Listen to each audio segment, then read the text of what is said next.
নমস্কাৰ আমি সোণাৰী চাপৰি সন্মিলিত ৰঙালী বিহু এবাৰ উদযাপন কৰিছিলো ঢকুৱাখানা সোণাৰী চাপৰি সন্মিলিত ৰঙালী বিহু এই বিহুটোক লৈ এই অসমৰ জনপ্ৰিয় নিউজ চেনেল নিউজ লাইভত কিছুমান বাতৰি সম্প্ৰচাৰ হৈ থকা আমি দেখিবলৈ পাইছো আমি জ্ঞাত নাছিলো নিউজ লাইভৰ মানুহ আমাৰ উক্ত অনুষ্ঠানত সেইদিনা উপস্থিত আছিল বুলি বিগত 30 এপ্ৰিল তাৰিখে আমাৰ অনুষ্ঠানলৈ আমাৰ যি বিহু অনুষ্ঠান আছিল এই অনুষ্ঠানলৈ বংগৰ গায়িকা মৰ্মিতা মিত্ৰ আহিছিল আৰু মৰ্মিতা মিত্ৰই সংগীতানুষ্ঠান আমাৰ উক্ত বিহুখনত প্ৰদৰ্শন কৰিছিল এতিয়া কথা হ'ল আমাৰ এই অনুষ্ঠানটোক লৈ মিডিয়াত বিভিন্ন ধৰণৰ কথা ওলাই আছে যে আমি কিবা অশ্লীল ব্যৱহাৰ কৰিলো কিবা কিবি কথা কৈ আছে কিন্তু কথাটো আসলতে তেনেকুৱা নহয় কথাটো হ'ল মৰ্মিতা মিত্ৰই আমাতকৈ আগত 29 তাৰিখৰ দিনা মাজুলীত এটা অনুষ্ঠান কৰিছিল গড়মূৰত আৰু উক্ত অনুষ্ঠানটোত তেওঁলোকৰ কিবা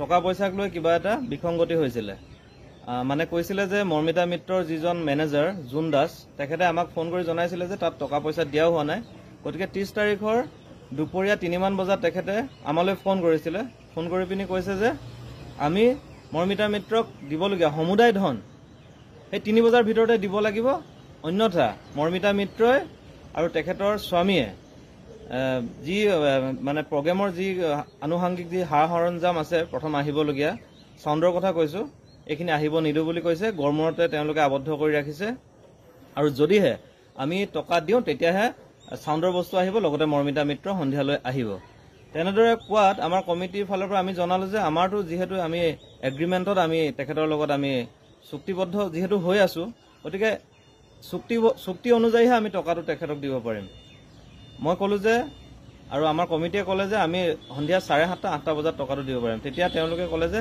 তেতিয়া দিলে নহ'ব তাতকৈ আগত দিব লাগিব তেনেকৈয়ে আমি আগবাঢ়িলো আৰু আমাৰ কিছু অনুষ্ঠান সেইকাৰণে নহ'ল সেইদিনা মৰ্মিতা মিত্ৰ নাহিব বুলি যিহেতু প্ৰচাৰ হৈ গ'ল আৰু তেখেত পিছত আহিলে আগতীয়াকৈ আহিলে বাৰু আৰু আহিয়েই পোনপ্ৰথমেই আমাক তেখেতৰ মেনেজাৰে মৰ্মিতা মিত্ৰৰ মেনেজাৰে আমাক পোনপ্ৰথমেই আহি টকা পইচাৰ কথা পাতিলে আমাৰ লগত আৰু সেইমতে আমি তেখেতলোকক টকা দিবলৈ আমি চেষ্টা কৰিছিলো আৰু আমি গোটেই টকাখিনি দিয়াৰ পিছত 45,000 টকা আমাৰ দিবলৈ থাকি গৈছিলে তেতিয়া সন্ধ্যা 8টা বাজিছিলে আৰু মৰ্মিতা মিত্ৰও তেতিয়া আছিলে আমি থাকিবলৈ য'ত ব্যৱস্থা কৰিছিলো তাতে মৰ্মিতা মিত্ৰ আছিলে 8:10 যোৱালৈকে আমি টকা 45,000 দিবলৈ থকাত আমি তেখেতলোকক ক'লো যে আমি আপোনালোকক টকাটো দিব পৰা নাই কিয়নো আপোনালোকে আমাৰ ইয়াত অনুষ্ঠান আছে বুলি যিটো বাইট দিবলৈ কৈছিলো আগতীয়াকৈ যে এনেকৈ গায়কসকলে দিয়ে নহয় এনেকৈ যে আমাৰ অনুষ্ঠান আছে আমুক ঠাইত আমি যাম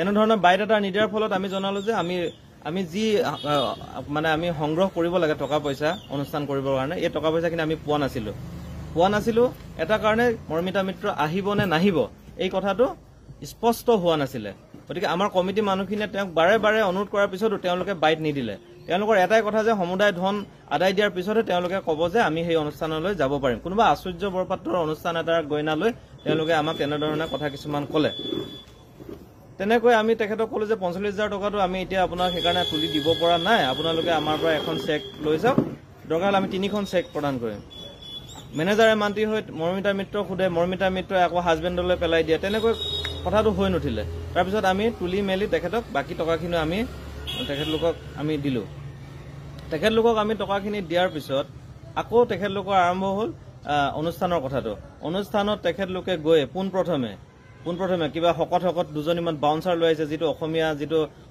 সংস্কৃতিত নপৰে তাৰমানে কাষত বাউন্সাৰ দুজনী লৈ আহিছে গোটেই ৰাইজক গতিয়াই মেলি উঠিছে ষ্টেজত তাৰপিছত ষ্টেজৰ ওপৰত তেখেতৰ স্বামী যিজন স্বামী গৈ কোনো কথা নাই বতৰা নাই মৰ্মিতা মিত্ৰ একদম কাষতে গৈ মানে জিন্সৰ চাৰ্ট জিন্স জোতা পিন্ধি আপোনাৰ ঠেঙৰ ওপৰত ঠেং তুলি তেখেতে বহি লৈছে আৰু এই কথাখিনিত আমাৰ ডেফিনেটলি আমাৰ কমিটিৰ মানুহ ক্ষুব্ধ হৈছে আৰু তাকে লৈ দুই এটা কথা বতৰা তেওঁলোকক আমি নোকোৱাও নহয় আৰু তৃতীয়তে তেখেতলোকে অনুষ্ঠানটো যেতিয়া আৰম্ভ কৰিলে আমাৰ কমিটিৰ মানুহখিনিকে ষ্টেজৰ পৰা নামি যাবলৈ তেওঁলোকে বাৰে বাৰে কৈ আছে আৰু সেই কথাটো আপোনালোকক যদি সেই ফুটেজত আপোনালোকে চালে আপোনালোকে দেখিবলৈ পাব আৰু তেনেধৰণে যদি এগৰাকী শিল্পীয়ে কথা নাই বতৰা নাই কমিটিৰ মানুহখিনিকে যিখিনি মানুহৰ বাবে অনুষ্ঠানটো হৈ উঠিছে সেই মানুহখিনিকে যদি নামি যাবলৈ কয়, সেই মানুহখিনিকে যদি ভিডিঅ' এটা কৰোঁতে বাধা প্ৰদান কৰে, তেতিয়াহ'লে তেওঁলোকে দুই এষাৰটো টান কথা শুনিবলগীয়া হ'বও পাৰে।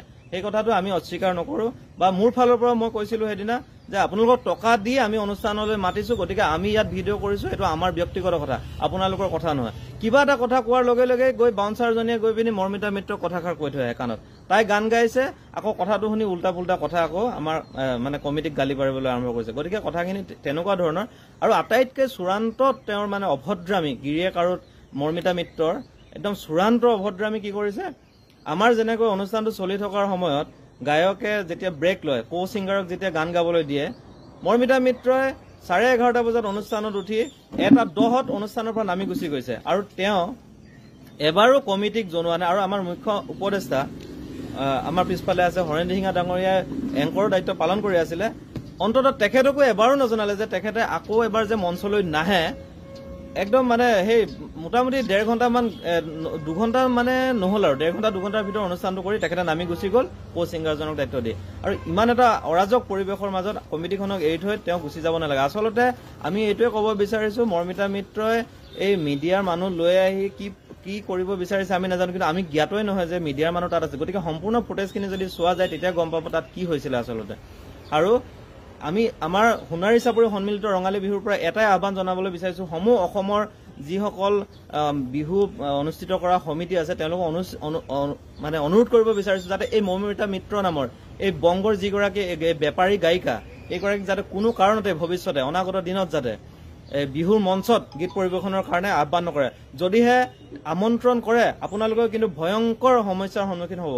কিয়নো তেওঁলোকে যি কথা মাজুলী সমিতিখনৰ ওপৰত যিবোৰ বেয়া কথা আমাক ঠেঙৰ ওপৰত ঠেং তুলি তেখেতে বহি লৈছে। আৰু এই কথাখিনিত আমাৰ ডেফিনেটলি আমাৰ কমিটিৰ মানুহ ক্ষুব্ধ হৈছে। আৰু তাকে লৈ দুই এটা কথা বতৰা তেওঁলোকক আমি নোকোৱাও নহয়। আৰু তৃতীয়তে তেখেতলোকে অনুষ্ঠানটো যেতিয়া আৰম্ভ কৰিলে আমাৰ কমিটিৰ মানুহখিনিকে ষ্টেজৰ পৰা নামি যাবলৈ তেওঁলোকে বাৰে বাৰে কৈ আছে। আৰু সেই কথাটো আপোনালোকক যদি সেই ফুটেজত আপোনালোকে চালে আপোনালোকে দেখিবলৈ পাব। আৰু তেনেধৰণে যদি এগৰাকী শিল্পীয়ে কথা নাই বতৰা নাই কমিটিৰ মানুহখিনিকে, যিখিনি মানুহৰ বাবে অনুষ্ঠানটো হৈ উঠিছে সেই মানুহখিনিকে যদি নামি যাবলৈ কয়, সেই মানুহখিনিকে যদি ভিডিঅ' এটা কৰোঁতে বাধা প্ৰদান কৰে, তেতিয়াহ'লে তেওঁলোকে দুই এষাৰটো টান কথা শুনিবলগীয়া হ'বও পাৰে। সেই কথাটো আমি অস্বীকাৰ নকৰোঁ। বা মোৰ ফালৰ পৰা মই কৈছিলোঁ সেইদিনা যে আপোনালোকক টকা দি আমি অনুষ্ঠানলৈ মাতিছোঁ, গতিকে আমি ইয়াত ভিডিঅ' কৰিছোঁ, এইটো আমাৰ ব্যক্তিগত কথা, আপোনালোকৰ কথা নহয়। কিবা এটা কথা কোৱাৰ লগে লগে গৈ বাউন্সাৰজনীয়ে গৈ পিনি মৰ্মিতা মিত্ৰক কথাষাৰ কৈ থৈ আহে কাণত। তাই গান গাইছে, আকৌ কথাটো শুনি উল্টা পুল্টা কথা আকৌ আমাৰ মানে কমিটিক গালি পাৰিবলৈ আৰম্ভ কৰিছে। গতিকে কথাখিনি তেনেকুৱা ধৰণৰ। আৰু আটাইতকৈ চূড়ান্ত তেওঁৰ মানে অভদ্ৰামী, গিৰিয়েক আৰু মৰ্মিতা মিত্ৰৰ একদম চূড়ান্ত অভদ্ৰামী কি কৰিছে, আমাৰ যেনেকৈ অনুষ্ঠানটো চলি থকাৰ সময়ত গায়কে যেতিয়া ব্ৰেক লয়, কো ছিংগাৰক যেতিয়া গান গাবলৈ দিয়ে, মৰ্মিতা মিত্ৰই 11:30 বজাত অনুষ্ঠানত উঠি 1:10 অনুষ্ঠানৰ পৰা নামি গুচি গৈছে। আৰু তেওঁ এবাৰো কমিটিক জনোৱা নাই। আৰু আমাৰ মুখ্য উপদেষ্টা আমাৰ পিছফালে আছে হৰেণ দিহিঙা ডাঙৰীয়াই এংকৰৰ দায়িত্ব পালন কৰি আছিলে, অন্ততঃ তেখেতকো এবাৰো নজনালে যে তেখেতে আকৌ এবাৰ যে মঞ্চলৈ নাহে। একদম মানে সেই মোটামুটি 1.5 ঘণ্টামান 2 ঘণ্টা মানে নহ'ল আৰু 1.5 ঘণ্টা 2 ঘণ্টাৰ ভিতৰত অনুষ্ঠানটো কৰি তেখেতে নামি গুচি গ'ল কো ছিংগাৰজনক দায়িত্ব দি। আৰু ইমান এটা অৰাজক পৰিৱেশৰ মাজত কমিটিখনক এৰি থৈ তেওঁ গুচি যাব নালাগে। আচলতে আমি এইটোৱে ক'ব বিচাৰিছোঁ, মৰ্মিতা মিত্ৰই এই মিডিয়াৰ মানুহ লৈ আহি কি কৰিব বিচাৰিছে আমি নাজানো, কিন্তু আমি জ্ঞাতই নহয় যে মিডিয়াৰ মানুহ তাত আছে। গতিকে সম্পূৰ্ণ ফুটেজখিনি যদি চোৱা যায় তেতিয়া গম পাব তাত কি হৈছিলে আচলতে।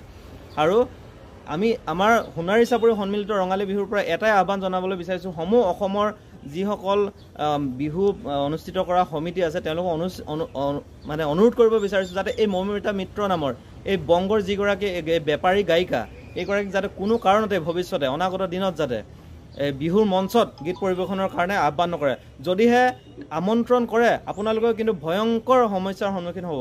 কিয়নো তেওঁলোকে যি কথা মাজুলী সমিতিখনৰ ওপৰত যিবোৰ বেয়া কথা আমাক কৈছিলে সেই কথাখিনি সম্পূৰ্ণ আমাৰ হাতত মোবাইলত আমি তথ্য আমি মজুত ৰাখিছোঁ। গতিকে দৰকাৰ হ'লে আমি এইখিনিও ৰাজহুৱা কৰিবলৈ আমি সাজু আছোঁ।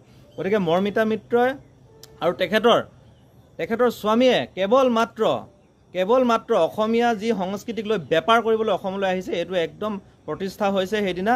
আৰু সেইকাৰণে তেখেতে দুই এটা ফুটেজ বেয়াকৈ বজাই লৈ তেওঁৰ নিজৰ পাব্লিচিটি ষ্টাণ্ট মাৰি আছে। গতিকে এই কথাটো আমি সজোৰে প্ৰতিবাদ কৰিছোঁ। আৰু নিউজ লাইভৰ সমূহ কৰ্মকৰ্তাক আমি জনাব বিচাৰিছোঁ যে মৰ্মিতা মিত্ৰৰ দৰে এগৰাকী বেপাৰী গায়িকাক অসমৰ এই মঞ্চবোৰত যাতে আপোনালোকে তাইৰ পিছত ঘূৰি নাথাকে তাৰ বাবে আমি সোণাৰী চাপৰি সন্মিলিত ৰঙালী বিহুৰ ফালৰ পৰা বিনম্ৰ অনুৰোধ জনাইছোঁ। আৰু আমাৰ কমিটিৰ বিষয়ববী আছে, তেওঁলোকে দুই এষাৰ ক'ব। কওক।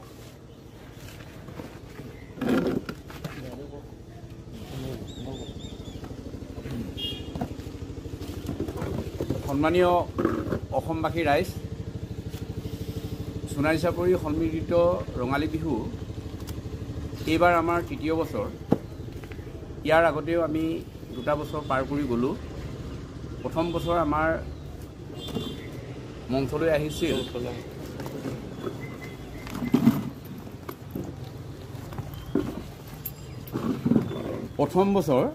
মঞ্চলৈ আহিছিল সন্মানীয় শিল্পী বিপিন চাওদাং। তেখেতে ইমান সুন্দৰ বিহু কৰি থৈ গৈছে আৰু আমাৰ কমিটিখনতকৈ ৰাইজক ইমান আপ্যায়িত কৰিলে, ৰাইজক ইমান আমোদ দিলে, ৰাইজক ইমান মৰম আৰু শ্ৰদ্ধা দিলে, তেনেকুৱা শিল্পী আমাক লাগে। আৰু দ্বিতীয় বছৰ আহিল কৃষ্ণমণি চুতীয়া ডাঙৰীয়া। তেখেতেও আমাক সুন্দৰ ব্যৱহাৰ কৰি থৈ গৈছে। আমাৰ কমিটিখনক কোনোদিন বেয়া বুলি কৈ থৈ যোৱা নাই। আমিও তেখেতক কি হ'ল শ্ৰদ্ধা কৰিছোঁ। 2জন শিল্পীকে আমি শ্ৰদ্ধা কৰি পঠাইছোঁ। তেখেতলোকক এতিয়াও সুধিলে ক'ব যে সোণাৰী চাপৰি সন্মিলিত ৰঙালী বিহুৰ উদযাপন সমিতিৰ বিষয়ববীয়াসকল কেনেকুৱা। কিন্তু এওঁ আহি যিটো আচলতে ব্যৱহাৰ দেখালে, প্ৰকৃততে শিল্পী নহয়। শিল্পীয়ে প্ৰকৃততে শিল্পীৰ অৰ্থ হ'ল সৃষ্টি কৰা এজন ব্যক্তিয়ে নিজৰ মইমতালিত প্ৰকৃততে সোণাৰী চাপৰি সন্মিলিত ৰঙালী বিহুৰ কমিটিখনক অসন্মান জনোৱা মানেই ইয়াতে জানিব লাগিব যে সোণাৰী চাপৰি আৰু কেঁকুৰি যিটো জনগাঁথনি, এই জনগাঁথনি মানুহখিনিক বুৰ্বক সজাই থৈ গোটেই ঢকুৱাখানাকে বুৰ্বক সজাই থৈ গৈছে। সুদূৰ ডিব্ৰুগড়, জোনাই, চিলাপথাৰ, ধেমাজি, লখিমপুৰ, ঘিলামৰা, মাজুলী ইত্যাদিৰ পৰা তেখেতক চাবৰ কাৰণে, তেখেতৰ গীত পৰিৱেশন চাবৰ কাৰণে মানুহ আহিছিল। কিন্তু তেখেতলোকে সেইটো বুজি নাপালে।